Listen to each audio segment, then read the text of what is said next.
Hasselblad 503CW, and this is the last of the 500 series cameras, the classic 500 series cameras with the inbuilt leaf shutter lens. Started back in the late 1950s with the 500C, then went to the 500CM, 503CX, 503CXI, 503 CW, which was the last version, which is this version. Also had upgrades of the non-flash version, the 501C and the 501CM. What I'm going to do now is just quickly walk through the features on this camera and just talk briefly about a few of the things you need to watch out for if you're buying one of these secondhand.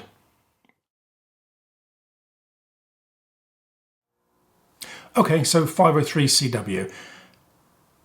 In many ways, very, very similar to the very first 500C that was introduced in the late 1950s. But there have been some changes, there have been some upgrades, and it's those that you really should know about. It's a modular system, of course. Body, lens rather, back and viewfinder, they can all be changed. Screen 2 can be changed if you want to.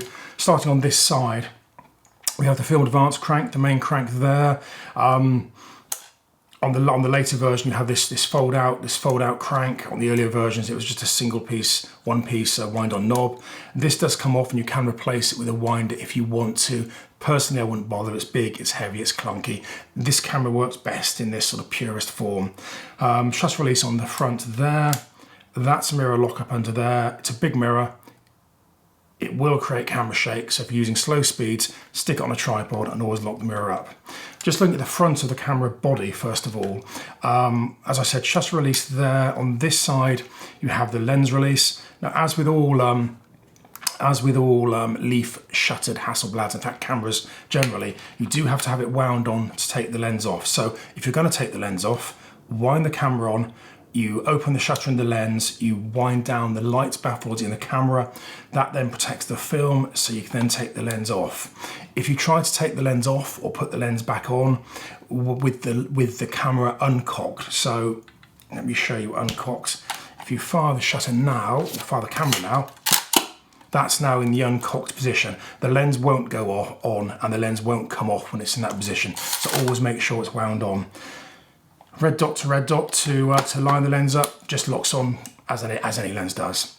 Moving around to this side, you have a little rail there to take accessories. You can put spirit levels and flash accessory shoes on that little rail. Little stud there is for the strap. There's a stud there and a stud there.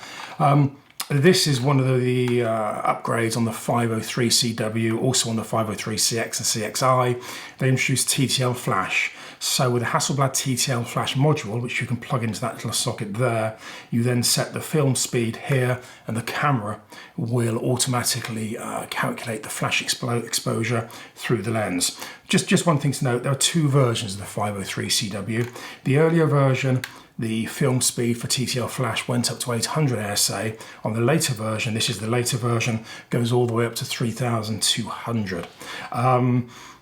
Does that affect the value? Very few people will use TTL flash with these cameras these days, but if it's got the 3200 setting on the dial here, you do know it's a newer camera, so that in turn might just justify a higher price. Looking on the bottom of the camera, you have 1/4 inch and 3/8 inch tripod attachment there, and you also have a foot there which slides onto the Hasselblad quick release, which is quite a handy accessory to have. Okay, moving on to the back. Dark slide slides in just there. To take the back off, and to take the back off, you have to have the dark slide in, otherwise obviously you fog the film. To operate the camera, obviously you have to have the dark slide out. If the dark slide is in as it is at the moment, the camera won't fire. So just looking at the back on its own, that's the back release. That just slides across, and the back hinges off. This is the little back release switch. I'll put a link up above which just explains how to load and to attach these to the camera. If I get back in there, how to attach these to the camera once they are loaded. I won't go through it now. On the back here you have this big black thing. is the dark slide holder. Most Hasselblad backs don't have this. Most Hasselblad backs just have the little square film memo holder there. This dark slide holder was introduced on the later backs. So if you're buying a back that's contemporaneous with a 503 CW, you will have that on it. If you're buying a 503 CW with a back and it doesn't have that on, the back will predate the camera, but they all work fully interchangeably. On this side, you just have the frame counter, the little film advance acknowledgement window there. Again, I'll explain all that in a video specifically about A12s, and that is just the film advance. Oh, sorry, the film advance crank. Once the film's in, you twist that around until you get to number 1 there, and that tells you the back is now ready to go onto the cocked camera to start shooting away. So that's the back. This is a bit of a contentious issue. What I did then, people really criticise. A lot of people say that when you put the back on, always push that sideways. So it goes on like that. It prevents wear on the back release button. Yes, I'd agree. That probably is the correct way to do it. But that said, these are hard-working, professional tools. Thousands of photographers do just put them on like this and then push them on. And I've actually never come across a back with a worn release mechanism. So yeah, best practice, always push that switch sideways so it goes on more easily. Others don't. It's your choice. It's your choice. Moving on to the lens. As I said, it's got to be wound on to take the lens off. This is actually the CF version. Most 503 CWs you'll see, again, if the lens is contemporaneous with the camera, it'll be the CFE version. I'll put a link up to explain the differences.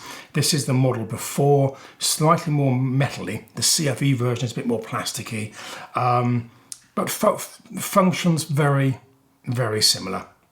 Focus ring, shutter speed dial, aperture. Little button there actually locks the two settings together. So if you use EV values, you can set an EV value under there against the little orange arrow, and then you can lock your shutter and your aperture together to maintain your exposure. Some people use that facility, some people don't. Here you've got a depth of field lever. That just stops down the depth of field, and obviously there you've got the flash, the coax socket for flash. As I mentioned, on the camera itself, if you're using TTL, it plugs in there.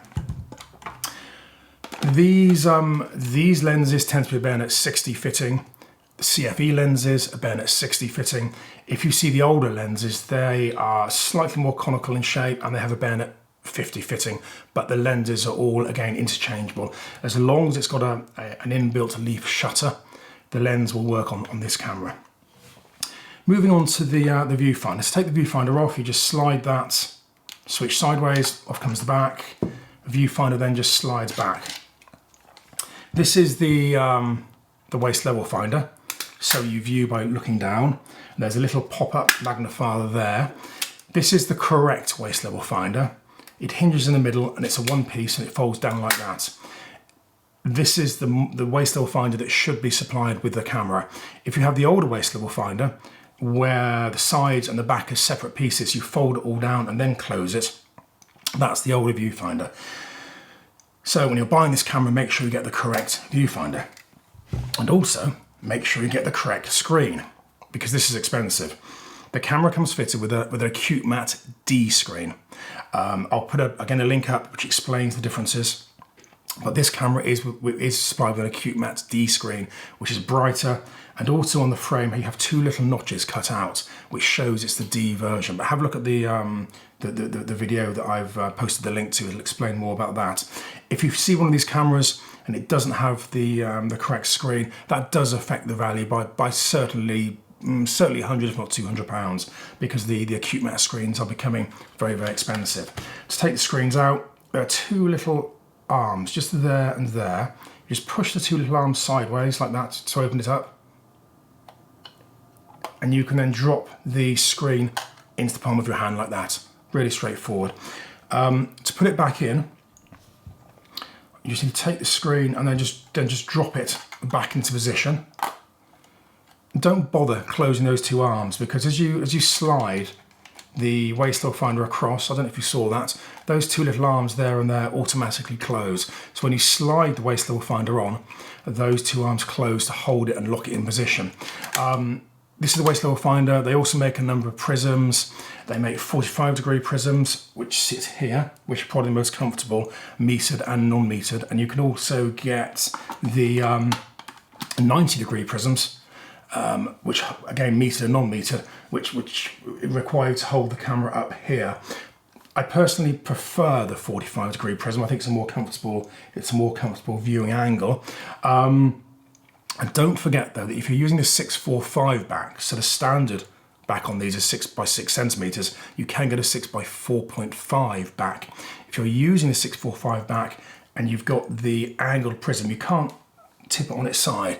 So if you're using a 645 back, you're best off with the 90-degree prisms. The whole thing can turn like this.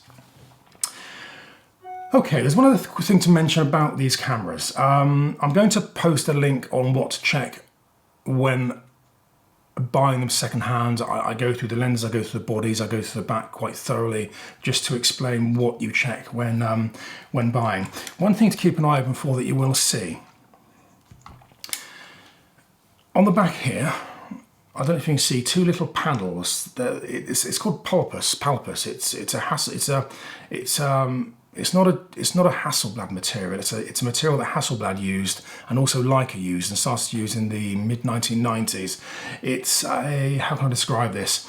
It's like a felt that sticks onto the rear curtains there, and it's also used on the inside of the body cheeks. So I don't know if you can actually see this, just in there and just in there.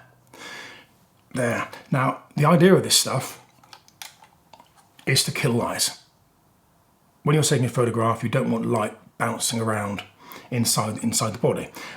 Historically, Hasselblad and Leica and everybody else painted the insides of the cameras black. This palpus material, Hasselblad argued, was an improvement on that because it suppressed reflections to a greater degree. The problem is, the stuff doesn't stand the test of time. And it isn't just Hasselblad. As I said, Leica used the same material, exactly the same problem you find with Leica. If you look here, there's what looks like a crack, a little black line going down there. And you probably won't see it in the body. On the inner cheeks of the body, the palpus material, again, is crazed. You get little cracks. And what has happened is that the material has shrunk over time. As it shrinks, it starts to crack. Now, this makes absolutely no difference in use whatsoever. In fact, a repairer did argue that it actually improves the performance because, at least quite right, when you look at the cracks, they look black. So they're actually suppressing the light more than the palpus material itself.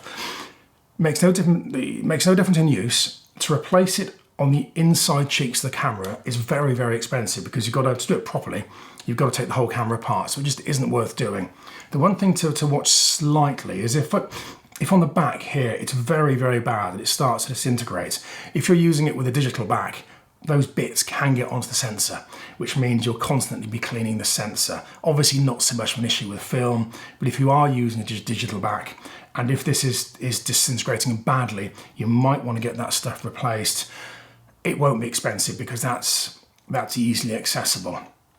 One other thing to mention about the 503CW, while I've got the lens off, one of the other differences apart from the TTL flash is the mirror.